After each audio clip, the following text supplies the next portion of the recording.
How many times in your life have you found yourself staring at an opportunity, feeling the pulse of excitement, and yet doing nothing, only to watch it slip away forever? A job offer that seemed too risky to accept, a promising investment that felt uncertain, or even a conversation you wanted to start but hesitated on, thinking you would do it tomorrow. But tomorrow came, and so did the regret. This hesitation, often dressed in the disguise of caution, is one of the most costly habits in our professional and personal lives. In business, timing is often more powerful than resources. A small company that launches quickly into a market may capture loyalty, while bigger rivals are still debating strategy. An investor who moves early can double their wealth, while the hesitant one reads another report, waiting for certainty that never comes. And in everyday life, that hesitation can appear in simple moments. Whether to speak up in a meeting, whether to call someone you've been meaning to reconnect with, whether to say yes to a possibility that scares you just enough to be meaningful. Many people believe their delays protect them from mistakes. In reality, hesitation often costs more than a bad choice. A mistake can be corrected, a wrong path can be changed, but a lost opportunity rarely returns. That job is filled, that contract signed with another, that relationship turned towards someone else. Life, like the markets and the seasons, moves forward without waiting for us to feel ready. There's a well-known story about Jeff Bezos in the early days of Amazon. When he first considered leaving his secure Wall Street job to start an online bookstore, he applied what he later called the regret minimization framework. He asked himself, "When I'm 80 years old, will I regret not trying?" That single question cut through his hesitation. It wasn't about the safety of his current job or the uncertainty of the internet. It was about regret. And that, for him, was more powerful than fear.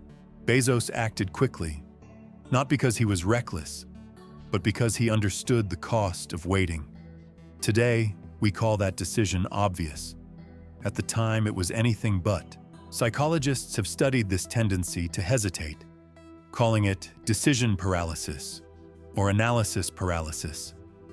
Too many options, too much fear of being wrong, too many what-ifs echoing in the mind.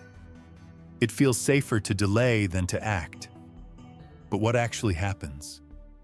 The brain becomes more anxious, not less. The choice becomes heavier the longer we carry it. The opportunity begins to shrink. Eventually, inaction itself becomes the decision. Consider also the story of Kodak. For decades, they dominated the film industry. In the 1970s, one of their engineers developed the first digital camera prototype. Instead of seizing the chance to lead the future, Kodak hesitated. They feared it would hurt their profitable film business. That hesitation became fatal. By the time Kodak finally acted, others had taken the lead, and the company collapsed into bankruptcy. It wasn't a lack of knowledge that doomed them. It was a failure to decide. Why do so many of us hesitate? One reason is fear. Fear of being wrong, fear of looking foolish, fear of wasting resources. Another is perfectionism. The illusion that if we just wait a little longer, the perfect answer will appear. But life rarely offers perfect clarity. Another day of waiting often adds nothing new except more uncertainty. At this point, I want to pause and connect with you directly. If you are watching this right now, take a moment to share in the comments where you are listening from and what time of day it is for you. It's always inspiring to see how many people from different parts of the world come together here in AudioBook Sanctuary. And don't forget to subscribe and turn on notifications so you never miss the next journey we'll take together. Now let's continue our story. Think of the battlefield. In history, commanders who hesitated lost wars before they even began. Alexander the Great was known for his lightning-fast decisions, striking before his opponents even finished planning. On the other hand, Darius of Persia often delayed, seeking certainty, and in those delays his enemies gathered strength. The lesson is clear. Hesitation gives power to the other side, whether that side is your competitor, your environment, or your own fear. This doesn't mean we should act recklessly. Acting without thought is different from acting with speed. But in this first part of our journey, the truth we must face is simple. Hesitation is expensive. It drains opportunities, it feeds regret, and it often gives victory to those who simply dared to move. As we close this section, let's underline the essential truth. Hesitation feels safe, but it steals chances you will never see again. You don't have to be perfect. You just have to be willing to step forward before the moment disappears. And if hesitation is the problem, then the next step is to understand what it means to decide quickly, without falling into the trap of acting rashly. Because making a quick decision does not mean making a careless one. And that brings us directly into the heart of Section 2, where we will uncover the difference between a decision made with sharp clarity and one made with blind haste. When people hear the phrase, "make decisions quickly," their minds often picture reckless leaps, gambling with outcomes, and moving without thought. But this is a misunderstanding. There is a profound difference between a decision made quickly and a decision made rashly.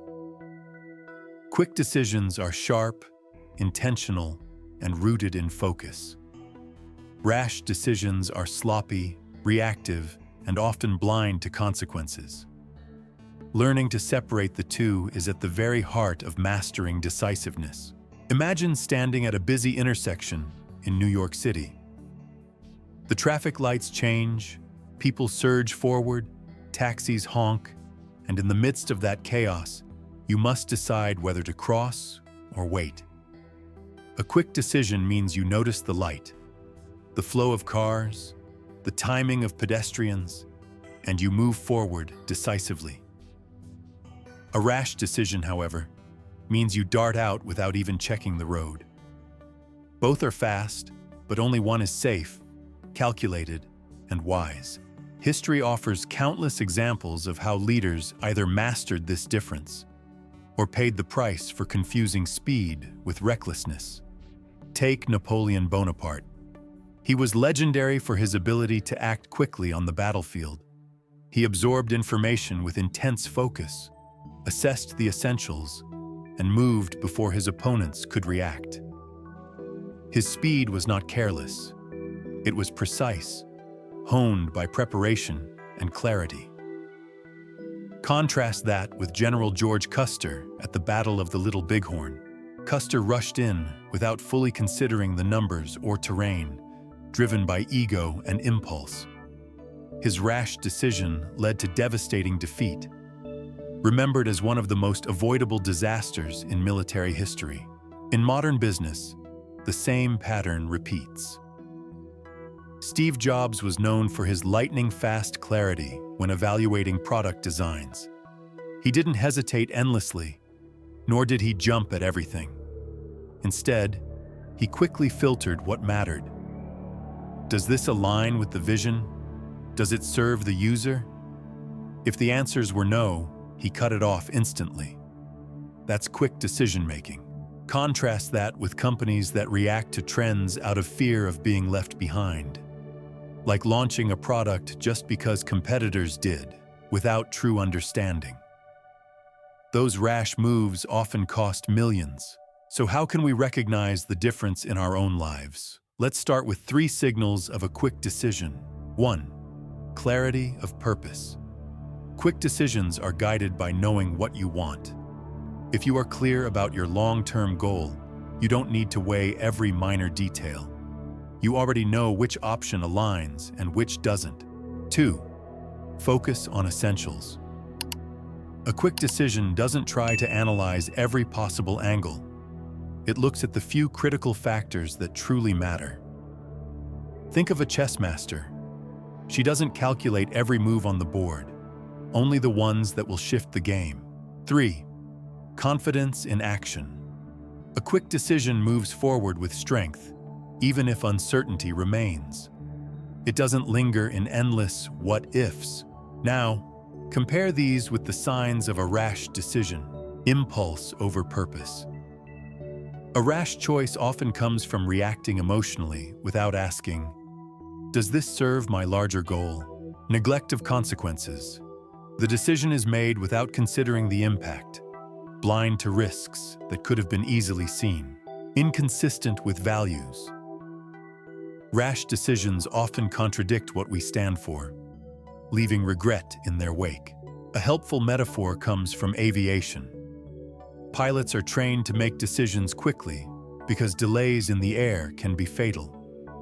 But their quickness is not reckless. They use checklists, they know the key indicators, and they're trained to act decisively. A rash decision, on the other hand, is what happens when a pilot ignores procedures, lets panic drive the response, or guesses without evidence.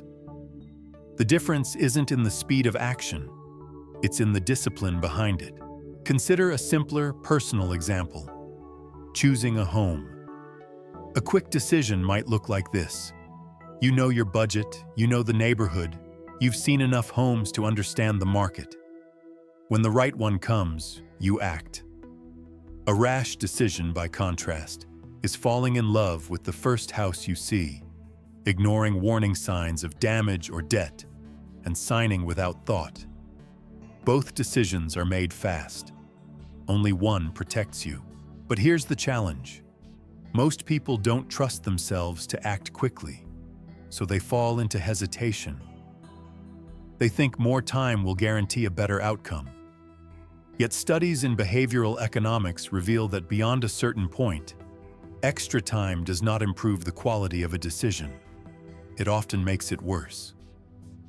Daniel Kahneman, Nobel laureate in economics, distinguished between System 1 thinking, fast, intuitive, and System 2 thinking, slow, analytical. Both systems are vital, but his research showed that for many day-to-day decisions, our first instincts are surprisingly reliable.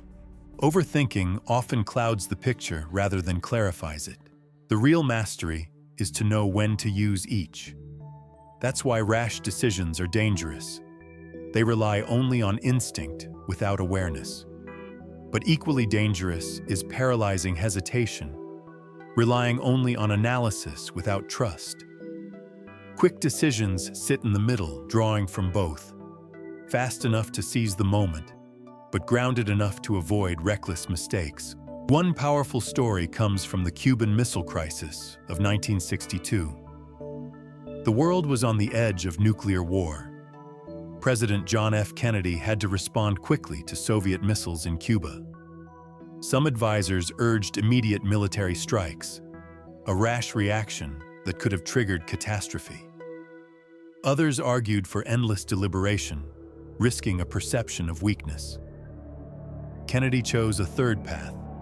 He acted quickly, but not recklessly, announcing a naval blockade. This middle ground bought time, signaled strength, and avoided all-out war. His decision was not rash, yet it was made under extreme time pressure. It stands as a masterclass in distinguishing quick from careless. So as you reflect on your own life, ask yourself, are you equating quick with reckless? Have you missed opportunities because you feared that acting quickly would look foolish? Or have you rushed into choices because you confused impulse with decisiveness? To move forward, we must anchor ourselves in a simple, repeatable process that allows us to be both fast and wise. Because the truth is, speed alone isn't the goal. Precision with speed is. And the good news is, there is a way to build that skill deliberately, rather than leaving it to chance. As we leave this section, remember this: quick decisions are not the same as rash ones. The difference lies in preparation, clarity, and focus. Rashness is blind speed. Quickness is sharpened speed. And in Section 3, we will explore the practical side. The 3 simple steps that turn decision-making into a structured, confident process, so that you can act fast without regret. So far, we have seen why hesitation costs opportunities and why being quick is not the same as being rash. But knowing this is only half the battle. The real challenge is, how do you actually make a smart decision quickly? Not in theory, but in the rush of daily life. When the clock is ticking and your mind is flooded with what-ifs, the answer lies in a simple 3-step process. Gather core information, weigh the options, and act decisively. These steps are not complicated, but when practiced consistently, they turn decision-making from a stressful burden into a confident habit. Let's walk through each step slowly, with real-world stories that show how powerful this method can be.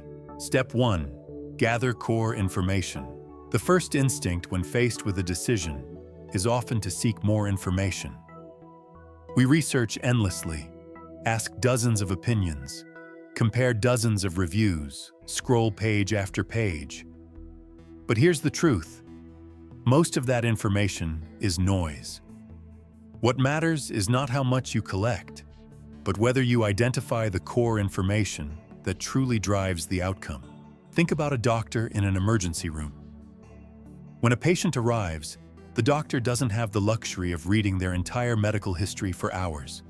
Instead, she focuses on a few critical data points: pulse, breathing, vital signs, visible injuries. Those essentials guide her next move. If she hesitated, waiting for every test result, lives would be lost. In the same way, your job is not to know everything before deciding. It's to know what matters most. For example, when considering a new business partnership, the core information might be, is this partner financially stable? Do our values align? Do they deliver on promises? Everything else, office location, logo design, even size of the team, may be interesting but not decisive. Steve Jobs once said, "Deciding what not to do is as important as deciding what to do." Gathering core information is partly about clarity on what to ignore. If you don't filter, you drown in data. If you do, you see the heart of the choice quickly. Step 2. Weigh the options. Once you've gathered the essentials, the next step is to compare choices, but not endlessly. The danger here is over-analysis, treating each option as if it must be explored in infinite detail. Instead, weigh the options against the essentials you already defined. One powerful tool is the pros and cons list, but with a twist. Don't give every factor equal weight. Instead, ask, which 2 or 3 criteria matter most, and how do the options compare only on those points? Abraham Lincoln used to invite his cabinet to argue for and against major decisions, but he always returned to the same central principles. What preserves the Union? What advances justice? Those core values outweighed dozens of other arguments. His ability to weigh options with clarity, anchored in essentials, allowed him to act quickly, even under enormous pressure. Here's a modern example. Imagine you are buying a car. You have 3 options. Car A is cheaper, Car B is more reliable, Car C is stylish but costly. If your top priorities are budget and reliability, then Car B wins, even if Car C excites you more emotionally. By limiting your weighing process to your essentials, you prevent yourself from getting stuck. Step 3, act decisively. This is where most people stumble. They gather, they compare, and then they freeze. They think one more day, one more article, one more conversation will make them certain. But certainty rarely comes. Action must. When Julius Caesar crossed the Rubicon River, he made one of history's most famous decisions. The act meant civil war was inevitable, but once the decision was made, he did not look back. He declared, "The die is cast." That kind of decisiveness doesn't mean you ignore risks. It means you commit fully to the path once chosen. In everyday life, acting decisively can be as simple as sending the email, making the phone call, signing the paper, or saying the words. Small as these actions seem, they separate those who live with momentum from those who live with regret. Research shows that people who act decisively, even when their decisions aren't always perfect, advance faster in careers and relationships than those who delay. Why? Because decisions create motion, and motion creates opportunities. A wrong turn can be corrected. Standing still cannot. To see how all three steps work together, let's look at a story from history. The launch of the Apollo 11 mission. The decision to land on the moon required enormous risk, but NASA followed a process. First, they gathered core information. Could the rocket sustain the journey? Could the astronauts survive? Could the technology function? Then, they weighed the options. Unmanned missions, delays, or the bold step forward. Finally, they acted decisively. Once President John F. Kennedy committed to landing a man on the moon and returning him safely to Earth, the nation moved with unstoppable momentum. That decision, rooted in clarity and carried out with speed, changed history. Now let's translate this into daily life. Suppose you are deciding whether to attend a networking event. Step 1. Gather the essentials. Who will be there? What value can you gain? What is the cost in time? Step 2. Weigh the options. Stay home, attend, or schedule a smaller meeting later. Step 3. Act decisively. If attending aligns with your goals, buy the ticket immediately. The longer you wait, the more likely hesitation will steal the chance.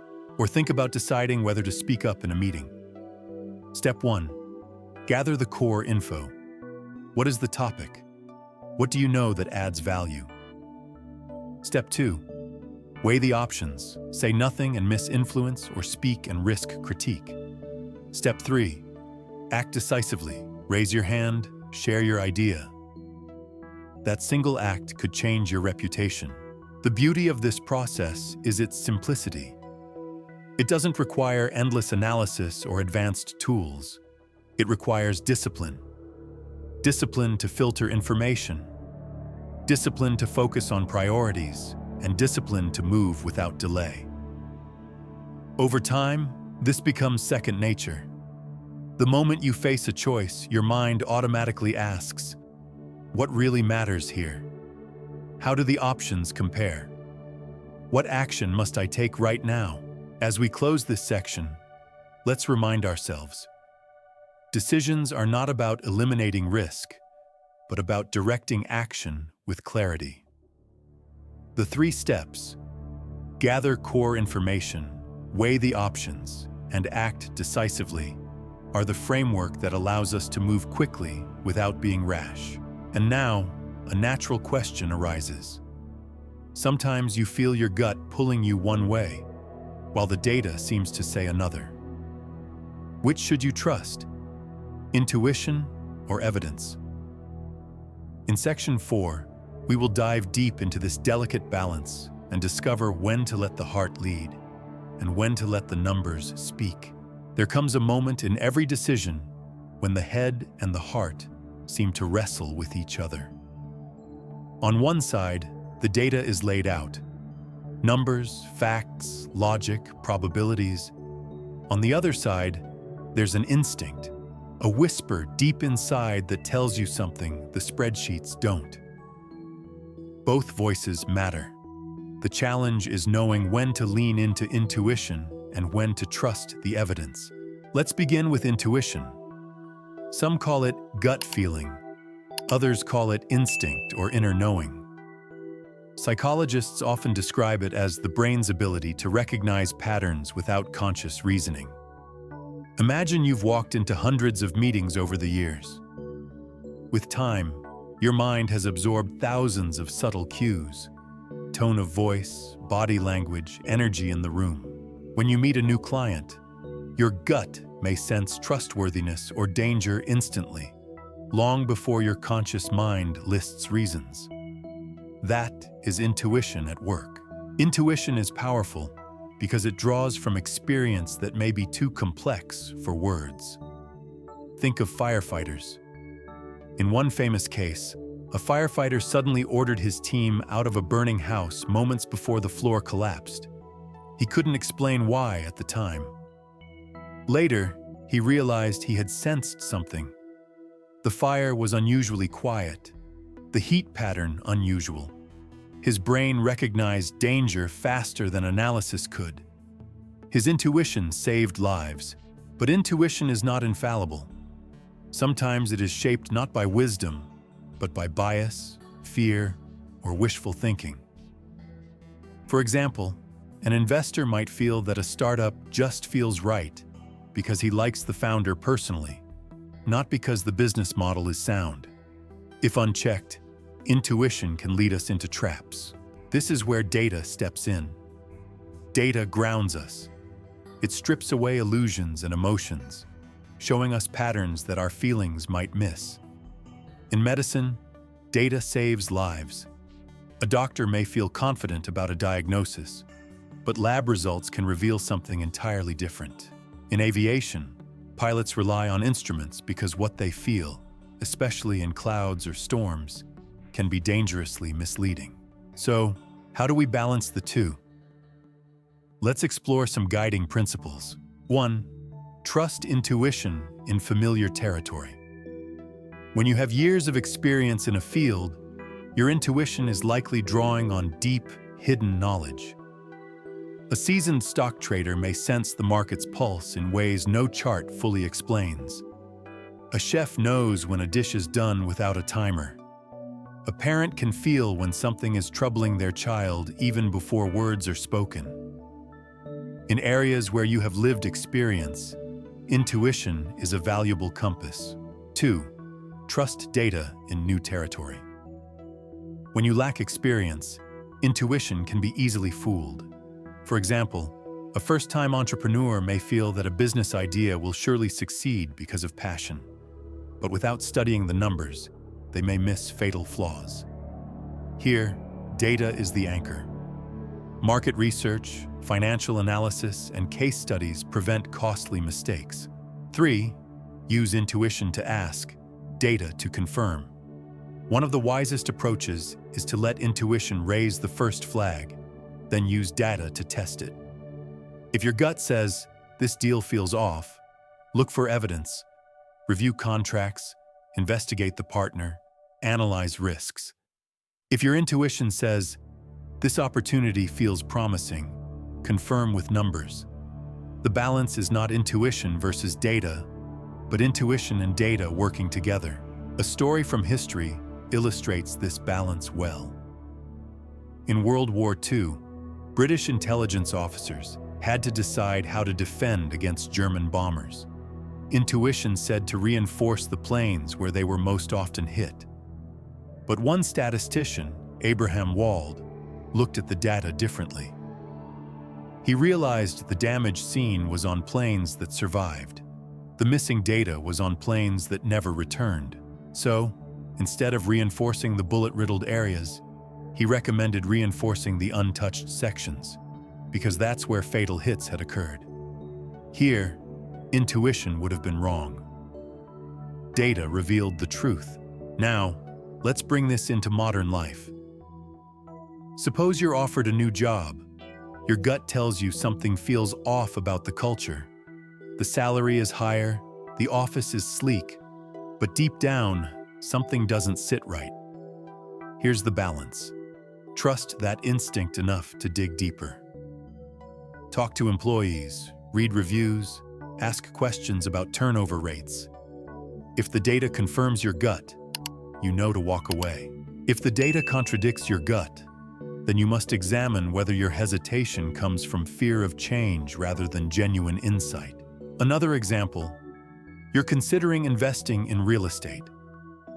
Your intuition says the neighborhood is on the rise. It just has the right energy. Don't dismiss that instinct, but back it with data. Check development plans, demographics, crime rates, and property value trends. Intuition may lead you to the right street, but data tells you whether to put your money there. The great leaders of history often knew how to strike this balance. Mahatma Gandhi once said, "The human voice can never reach the distance that is covered by the still small voice within." He trusted his intuition deeply, but he also studied conditions, people, and politics carefully before taking bold actions. His success came from weaving the two together. Modern neuroscience offers insight into why this works. The brain processes information in both conscious and subconscious layers. Data appeals to the rational prefrontal cortex, while intuition taps into the limbic system, where emotions and deep memories reside. When you ignore either, you are making decisions with only half your brain. But when you allow both to play their roles, you access the full power of human intelligence. Still, a word of caution. The heart can mislead when driven by fear, and the numbers can mislead when stripped of context. For instance, many people stayed out of the stock market after the 2008 financial crash because their gut said it was dangerous. But data showed that those who invested steadily in the years after made enormous gains. Conversely, some people trusted data models that predicted housing prices would never fall and lost everything when the crash came. Both extremes, intuition alone, data alone, can betray you. Balance is the key. So, how can you train yourself in this balance? Start by reflecting on past decisions. Write down a choice where you followed your gut. Did it serve you? Write down one where you relied only on data. Did it serve you? Patterns will emerge. You'll learn where your intuition is strong and where it is weak. You'll also see where data has been a reliable anchor. Over time, you can create a personal system. In areas of expertise, give intuition a louder voice. In new areas, let data lead. And in all areas, let one check the other. As we close this section, remember, intuition and data are not enemies. They are two lenses, and only when you look through both do you see the full picture. Quick, smart decisions are born from this harmony. Neither blind instinct nor cold numbers, but the union of the two. And now, having built this foundation, we turn to the practical techniques that make this balance come alive in daily life. In Section 5, we will discover two powerful tools, the 2-minute rule and the 24-hour rule, that help you act quickly when the stakes are small and thoughtfully when the stakes are high. These tools are simple, memorable, and transformative.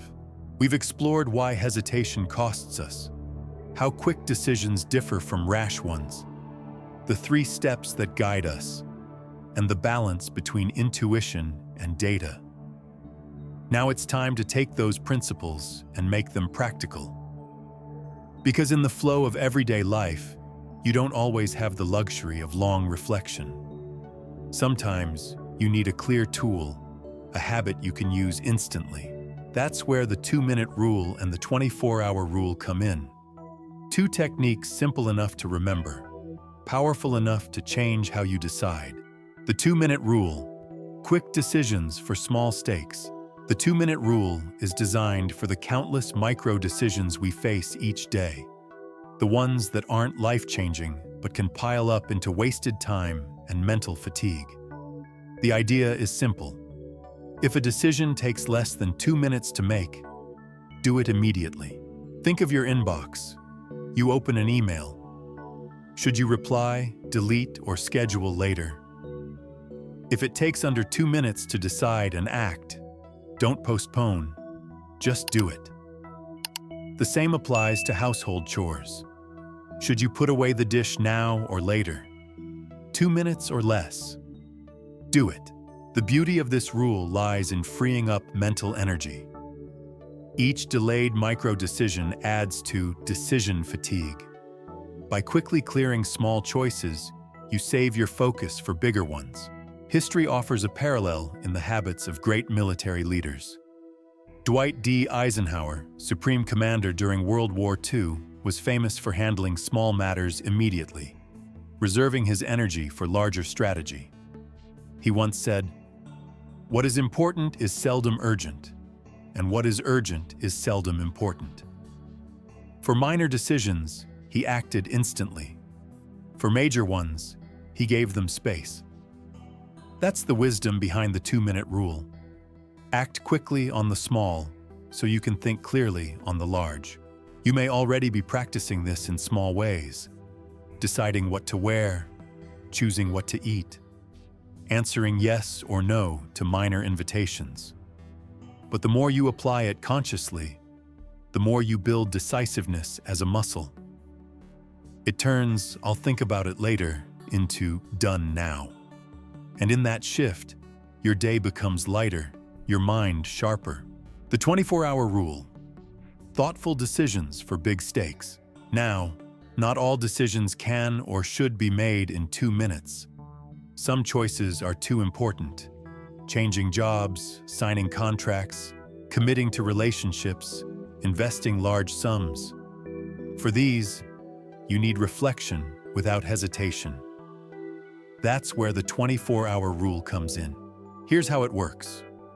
When faced with a significant decision, give yourself 1 full day, no more, no less, to reflect. In those 24 hours, gather the core information, weigh the options, listen to your intuition, check the data. But once the 24 hours pass, decide. Don't extend it endlessly. Don't slip into paralysis. Why 24 hours? Because it's enough time for emotions to cool and clarity to emerge, but not so much time that opportunities vanish. Psychologists call this sleeping on it. During sleep, the brain processes information in ways conscious thought cannot, often delivering fresh insight in the morning. Think back to Warren Buffett, one of the greatest investors of all time.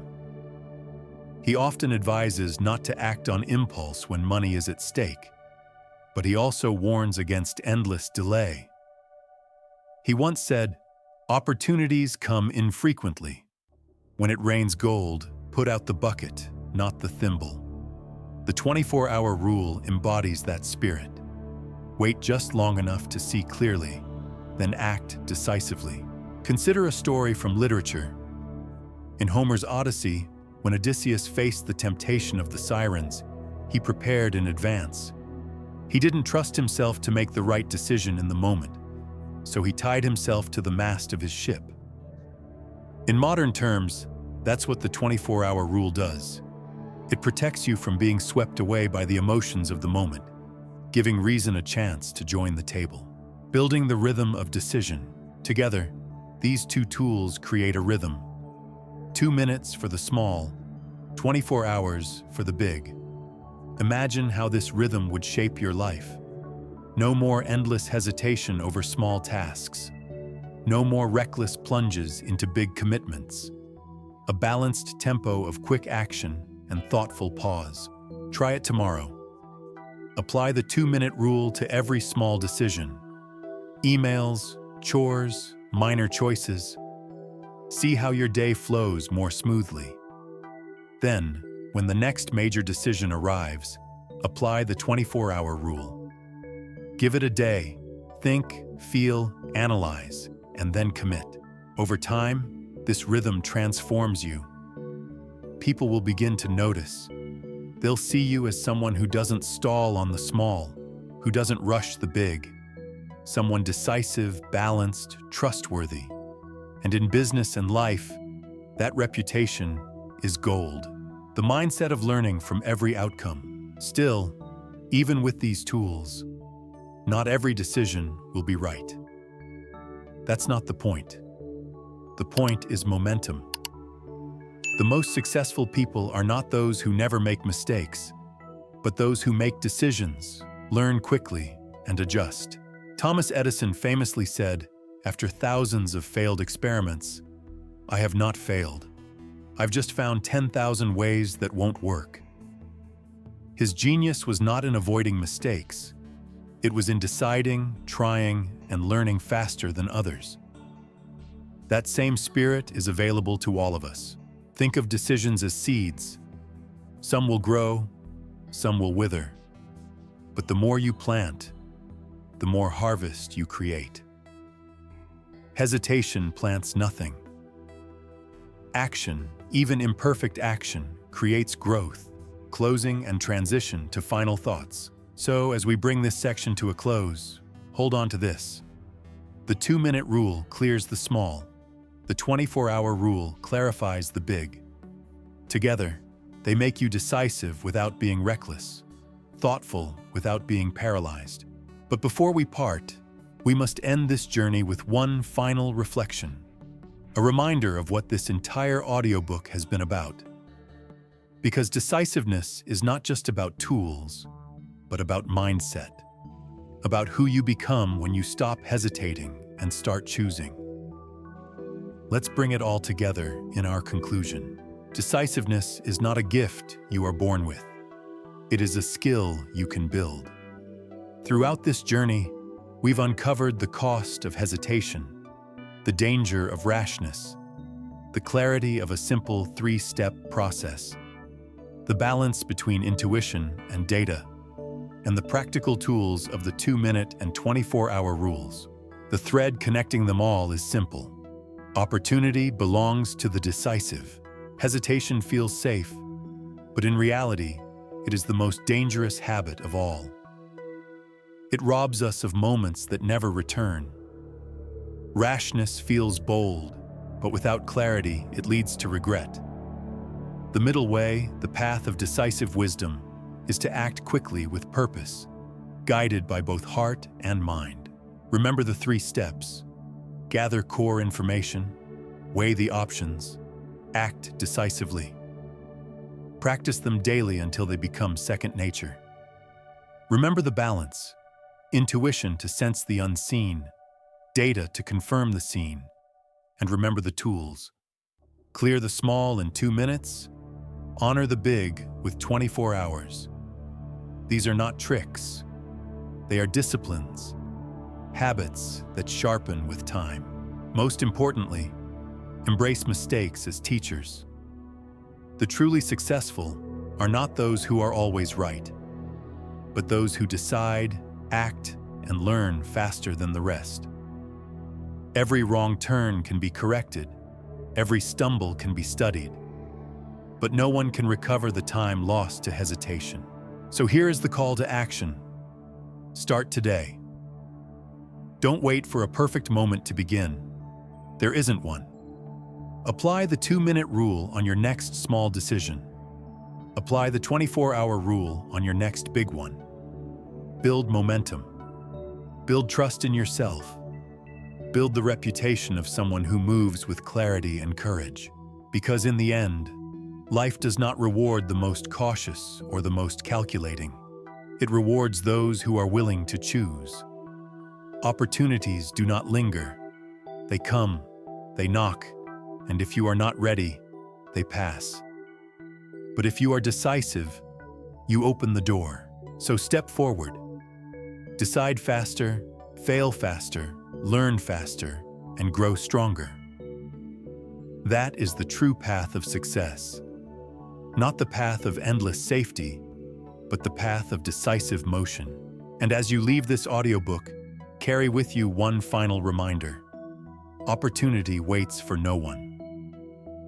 If you hesitate, it will leave you behind. But if you decide, even imperfectly, you are already ahead. Thank you for joining me here at Audiobook Sanctuary. If this journey has given you clarity, let me know in the comments where in the world you're listening from. And if you haven't already, subscribe and turn on notifications. Because more guides, more stories, more tools for living decisively are waiting for you. Until then, Remember, your future is shaped not by the chances you find, but by the choices you make. So choose, and choose now.